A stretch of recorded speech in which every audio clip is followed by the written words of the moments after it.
semuanya, selamat datang di podcast Tech and Install, di mana kita akan bicara teknologi dari sisi anak muda. Kembali lagi bersama saya Agatha, saya Eva, dan di sini kita akan membahas mengenai sesuatu yang kelihatannya itu berat banget, tapi menurut aku penting, yaitu masalah dalam instalasi dan deployment software, dan juga epic pattern yang sering bikin software kita gagal rilis. Oke, sebelum kita bicara hal-hal berat kayak gini, mungkin kita boleh kenalan dulu dengan 3 narasumber kita pada hari ini. Oke, mungkin dimulai dari yang paling kiri kali ya. Hai, aku Rena Tiralena dari Sistem Informasi Angkatan 25. Halo semuanya, aku Dinda Raisa, bisa dipanggil Raisa dari Sistem Informasi Angkatan 25. Halo semuanya, aku Nabila Menteri, bisa dipanggil Mila, dan aku juga sama mereka, aku dari Sistem Informasi dan Angkatan 25. Oke, mungkin tanpa berlama lagi, kita akan lanjut ke topik pembahasan pada hari ini.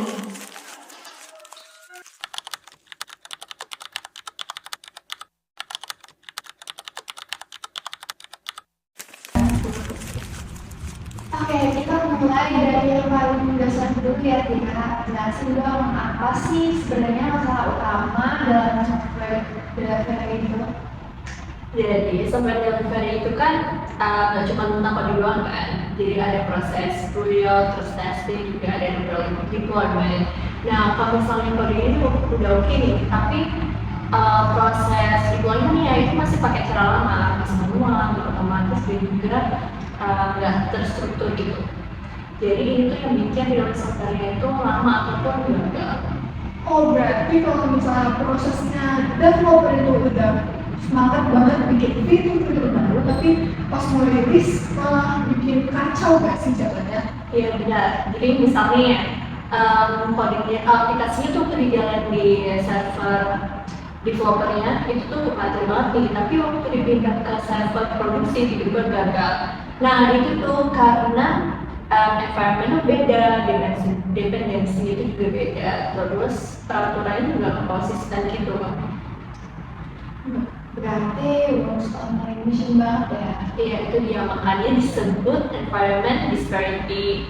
Dan kalau misalnya buatnya ini masih manual ya, itu tuh bagian tuh baru ketahuan tuh di akhir. Nah itu yang bikin dibaginya tuh lama dan makin susah. Berarti itu berdampaknya ke user, atau karena rilisnya jadi lambat, tapi fitur baru itu nggak cepat keluar. Ya itu pasti pada itu bikin perusahaan itu kan jadi makin lama lah ya buat bersaing. Terus user pastilah merasa makin gak puas ya karena bikinnya lama, terus itu juga banyak masalah.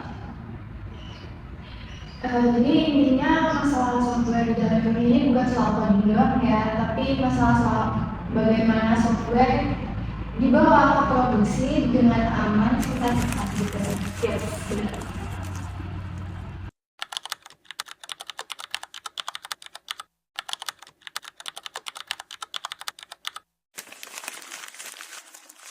Oke, sekarang kita masuk ke topik yang kedua, and number one, deploying software manually. Oke, jadi sebelumnya aku mau nanya dulu ke Kak Raisa, manual deployment itu apa sih?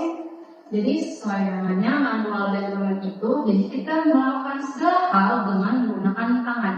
Jadi misal, kalau kita mau login kita harus satu-satu, kalau kita mau ngupload file harus secara manual, bahkan kalau kita mau edit script itu harus langsung ke server produksi langsung. Jadi ramah banget ya. Iya, ramah banget karena namanya juga manusia, pasti ada aja human error-nya. Jadi misal kalau kita kayak ngetik salah ngetik satu baris aja, itu bisa bikin server down, aplikasi crash dan lain-lain. Ya sih, kalau misalnya gitu pasti capek banget. Apalagi kalau udah jam 2 pagi harus deploy, pasti fokusnya juga ikut mundur nggak sih? Iya, makanya manual deployment itu high risk banget. Karena misal kalau kita mau ubah konfigurasinya, nanti servernya jadi unik sendiri. Makanya, ya. Terus gampangnya ngerti itu gimana ya Kak?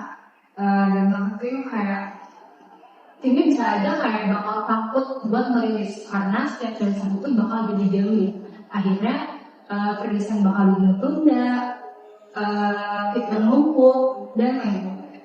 Berarti makin rumit dong, makin kelihatan semuanya tuh kayak stres gitu. Nah, makanya kita harus ngelakuin otomatisasi kayak pakai CI/CD pipeline, script deployment yang repeatable dan kita juga menyimpan konfigurasi ke penyiaran. Berarti intinya bukan siapa yang ingin caranya, tapi apa yang ditulis di sistemnya gitu ya. Ya benar, jadi kayak semua orang tuh harus tahu prosesnya, bukan cuma satu orang aja yang tahu.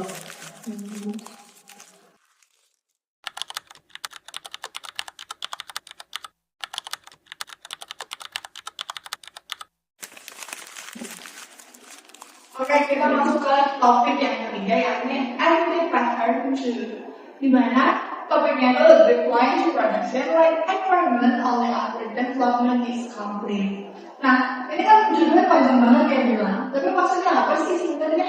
Oke, jadi intinya ya adanya itu kayak sebuah tim itu baru ngejalanin software atau aplikasinya itu di environment yang diproduksi. Jadi selama proses pembuatan softwarenya ini mereka cuma ngejalanin di laptop pribadi masing-masing. Jadi staging environment-nya itu nggak dipakai sama sekali dari awal. Gitu. Jadi ibaratnya kayak bikin kue tapi dicobain di oven yang sebenarnya gitu ya. Bener banget. Jadi waktu kuenya dimasukin nih, kuenya tuh gosong gitu. Bagus banget sih Amel udah sama keadaan permasalahan yang kita alami sekarang ini. Jadi kayak apa ya? Waktu aplikasinya itu dipindahin ke staging atau produksi, nantinya tuh bakal banyak bug yang muncul. Jadi kayak misalkan database-nya error atau apa sih namanya ukuran filenya itu terlalu besar atau bahkan itunya konfigurasinya tuh masih apa ya, masih beda-beda gitu. Berarti itu semua baru dijalanin pertama kali di environment yang real gitu ya. Nah, jadi errornya tuh baru kelihatan baru muncul waktu udah mepet deadline. Jadi debuggingnya itu beneran pakai panic mode. Jadi tingkat kegagalan itu semua tuh bakal lebih tinggi gitu. Tapi kalau misalnya gitu ada solusinya nggak sih? Menurut kamu solusinya apa? Kalau menurut aku sendiri ya solusinya itu pakai CI/CD. Jadi kayak setiap sekecil apapun perubahan dari software kamu atau aplikasi kamu ini, jadi itu tuh langsung dibangun dan diujikan di environment yang sama dan itu dilakukan secara terus-menerus. Terus ada tools yang bisa dipakai kayak Docker atau yang lain. Jadi intinya cedera itu harus diantisipasi sejak latihan, bukan pas pertandingan final gitu ya. Benar, jadi kayak testing itu harus dilakukan dari awal, bukan cuma di akhir aja gitu.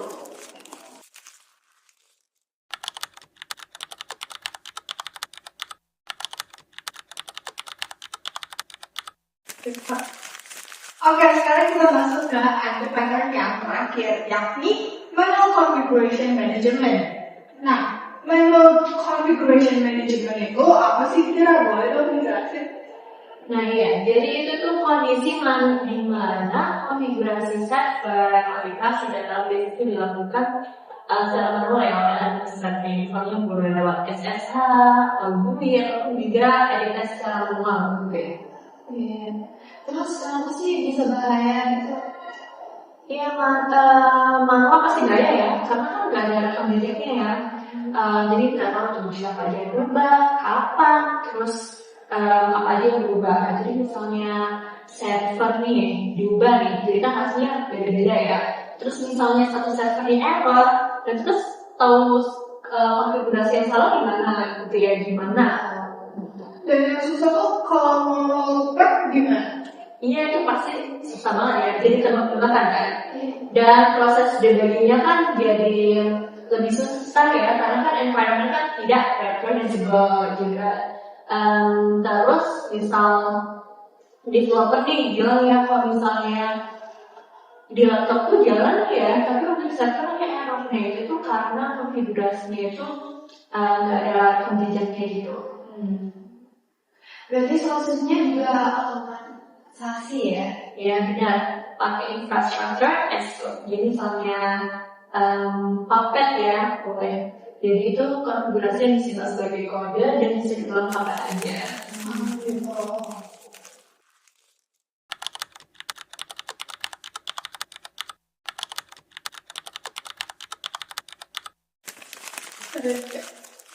Nah, setelah semua kita bahas masalah-masalah yang ada, sekarang kita akan move on ke prinsip software development model yang akan dijelaskan oleh teman kita, Bila.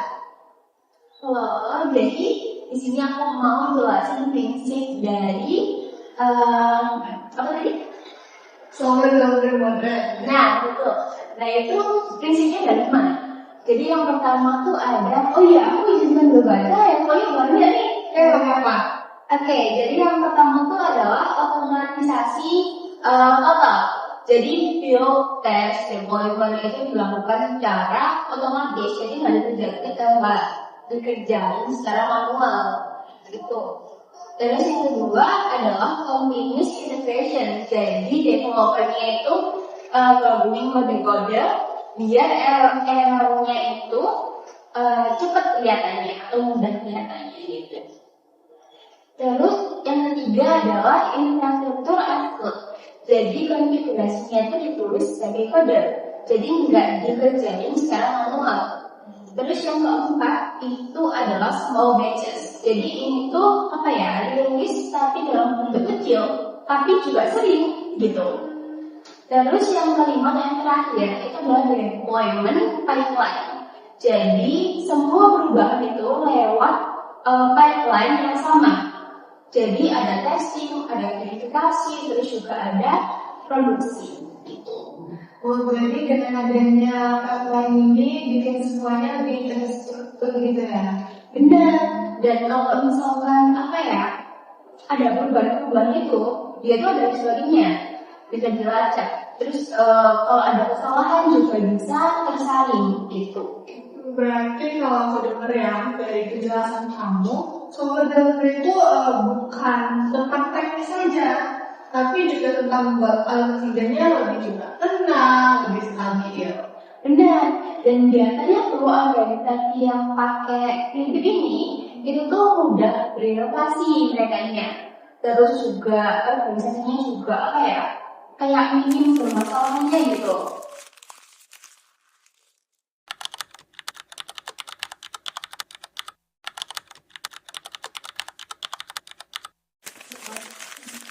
Baik, ini merupakan segmen penutup kita pada hari ini di podcast judul ini. Boleh kasih dari narasumber kita ini buat ngasih satu kalimat atau kata-kata buat materi yang udah disampaikan sebelumnya ini. Dimulai dari Tina. Oke, otomatisasi itu wajib guys, karena makin banyak manual makin jadi resiko. Gak cuma banget sih kan. Oke, mungkin selanjutnya kita ke Raisa dulu kali ya. Jangan mudah testing di environment asli karena itu sumber masalah besar. Betul. Berarti yang terakhir harusnya paling lancar gak sih? Oke, boleh kali bilang kalimatnya untuk materi hari ini. Oke, jadi kalau dari aku sih kuncinya itu konsistensi guys. Jadi konsistensi itu bikin konten kalian tuh nggak mudah itu sih. Oke, makasih banyak ya semuanya atas kesempatan pada hari ini. Oke, semoga episode ini bikin kalian ngerti mengenai software dan ini. Sampai ketemu di episode selanjutnya.